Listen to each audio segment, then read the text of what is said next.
Salut, c'est Coach AD, j'espère que tu vas bien aujourd'hui. Allez, je te retrouve dans une nouvelle vidéo afin de te donner 7 aliments qui vont t'aider à faire dégonfler ton ventre.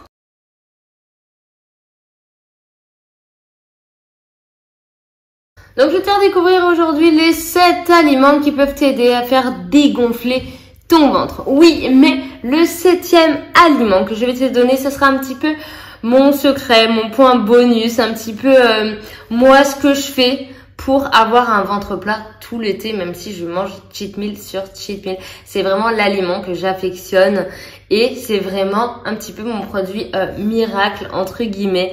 Alors que c'est un produit très naturel, mais c'est vraiment mon bonus. Là, c'est vrai que c'est un petit peu compliqué. C'est la période de fête qui approche très vite. On est le 20 décembre. Donc j'avoue que dans 4 jours, c'est Noël. On a déjà commencé à grignoter quelques papillotes par-ci, par-là. Et c'est vrai que ça peut créer des ballonnements chez certaines personnes. Et encore plus, vu les repas copieux qui arrivent très vite, on peut se sentir un petit peu gonflé, un petit peu ballonné. Et dans cette vidéo, je vais te donner 7 aliments qui vont t'aider à pallier à ce problème. Que c'est 7 aliments détox ou 7 aliments qu'il va falloir boire, manger à longueur de journée pour pallier à ça. Non, pas du tout. Je dis juste que ces 7 aliments vont t'aider à retrouver le bien-être au sein de ton ventre. C'est sûr que quand ça crée des ballonnements ou tout simplement tu as l'impression que tu vas exploser tellement tu as le ventre gonflé, ça peut vraiment t'aider à agir sur ce problème-là. Mais c'est pas des aliments magiques non plus. Hein. Fais pas une cure de ces aliments-là pour te dire je vais toute maigre, je vais dégonfler. Non, ça marche pas comme ça malheureusement.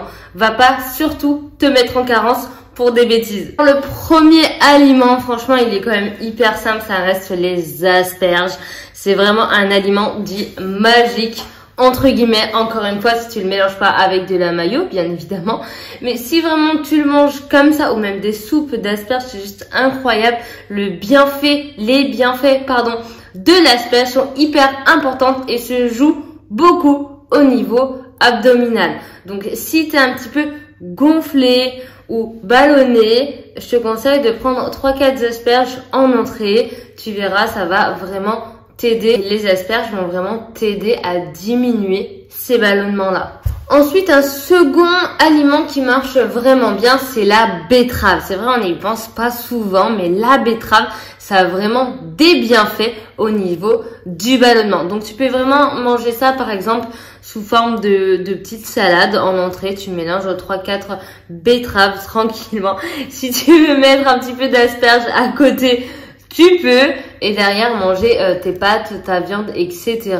Mais un repas peut-être plus léger pour pallier à tes problèmes intestinaux. Ensuite, on peut retrouver le concombre. Bah, bien sûr, il est gorgé d'eau, donc c'est très facile à la digestion. Il contient très peu de calories, donc forcément, quand tu le manges, ben tu vas aux toilettes direct, tu fais pipi direct et du coup, c'est vrai qu'au niveau de la digestion, c'est vraiment optimal. Ça va pas créer des ballonnements, des gonflements, bien au contraire, ça va venir faire travailler ton intestin, mais surtout diminuer cette sensation-là. Le citron aussi aide à diminuer les ballonnements. Alors, je te conseille pas d'en mettre de partout, de mettre du citron partout, tout asperger de citron, bien sûr. C'est vraiment à petite dose. Ne va pas te créer des aigreurs d'estomac avec ce fruit très fort. Mais vraiment, tu peux le saupoudrer un petit peu. Par exemple, te faire du riz avec un petit peu de, je sais pas, de poisson, admettons. Admettons, on va partir sur du riz avec du colin. Tu mets un petit peu de citron dessus et c'est très bien. Tu mets un riz al dente par contre, hein, pas du riz trop cuit et plein d'amidon, s'il te plaît, évite. Mais voilà, c'est vraiment des petites astuces que je peux te donner pour t'aider à ne plus avoir des ballonnements et te sentir vraiment dégonflé avant les fêtes, pendant les fêtes ou même bien sûr après les fêtes. Bon, bien sûr, je sais que toi, t'as testé aussi, tu sais que quand tu manges une soupe le soir, tu sais que le lendemain, t'es toute dégonflée, toute impeccable. Alors, c'est sûr que la soupe, bah, c'est rempli d'eau, encore une fois. Donc, tous les aliments qui sont gorgés d'eau ou oui, tous les aliments ou toutes les cuissons qui sont pleines d'eau, telles que la soupe par exemple, ça va vraiment t'aider à diminuer ces ballonnements. Parce que justement, il y a moins de calories ingurgitées et ça va te faire dégonfler vu que c'est l'eau.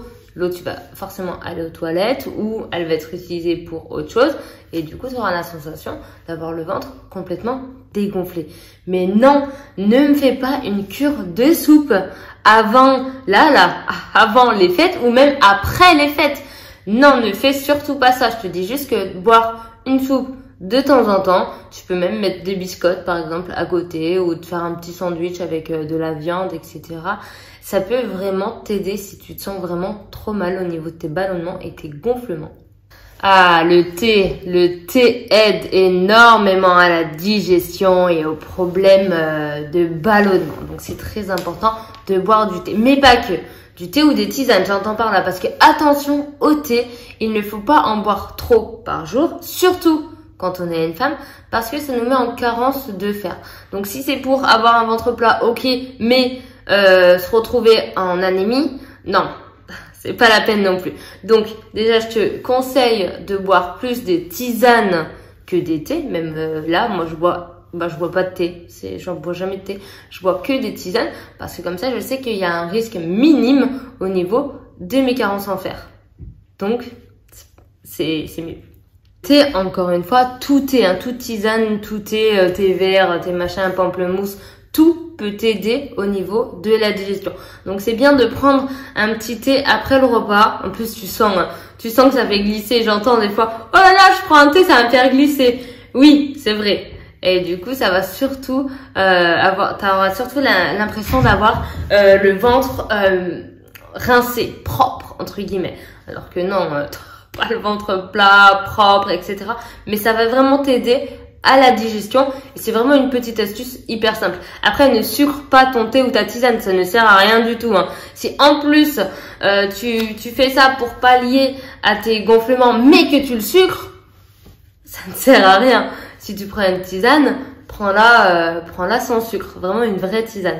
Bon, allez, le dernier aliment que je vais te donner, c'est un petit peu mon aliment fétiche, mon aliment bonus, même à moi au cours de l'année, que ce soit l'été, l'hiver, l'automne, n'importe quand. C'est vraiment l'aliment que j'affectionne de par ses valeurs nutritionnelles, tout simplement. C'est le saumon, qu'il soit cru ou cuit. Il est vraiment un petit peu magique. C'est-à-dire, c'est le seul... Bon, on sait que le saumon, c'est des oméga 3, oméga 6. Donc, le saumon, quand tu le manges, il a... c'est du gras, c'est du bon gras, qui se nourrit du gras. C'est-à-dire que c'est le seul aliment que quand tu vas l'ingurgiter dans ton corps et qui va être assimilé, il va se nourrir de ton propre gras. Donc, je sais que pour les ballonnements notamment, ou pour si vraiment par exemple je sais que l'été quand je vais faire une photo et que je vais manger voilà les cheat meals parce que c'est l'été, j'ai mangé des gaufres Nutella, etc. et que le lendemain j'ai un shooting à la plage, la petite astuce, je vais manger du saumon. Je me prends un pavé de saumon par exemple, un pavé de saumon simple avec une petite salade et là le lendemain je suis sûre, mais sûre à tous les coups que j'ai retrouvé mon ventre hyper plat. Mais c'est sûr. Et du coup, c'est vrai que j'aime énormément cet aliment. En plus, j'ai la chance de vraiment apprécier cet aliment. Si vraiment tu veux pousser le vice, tu rajoutes un petit citron dessus, quelques asperges à côté. Et là, tu es sûr de retrouver un ventre plat le matin. Et c'est super. Et c'est hyper facile. Et c'est sain surtout. Et t'as pas besoin de produits chimiques ou de produits industriels qui te vendent là pour te dire ils te font maigrir, ça te fait maigrir. Non, c'est pas vrai. Pense à des choses bien plus simples et bien plus saines, naturelles pour ton corps et tu verras, mais ça marche 10 fois mieux. J'espère que cette vidéo t'aura aidé à retrouver un ventre très plat et fini les ballonnements pour toi. Si t'as aimé cette vidéo, je te laisse mettre un petit pouce bleu juste en dessous et je te dis à demain dans une nouvelle vidéo. Bye!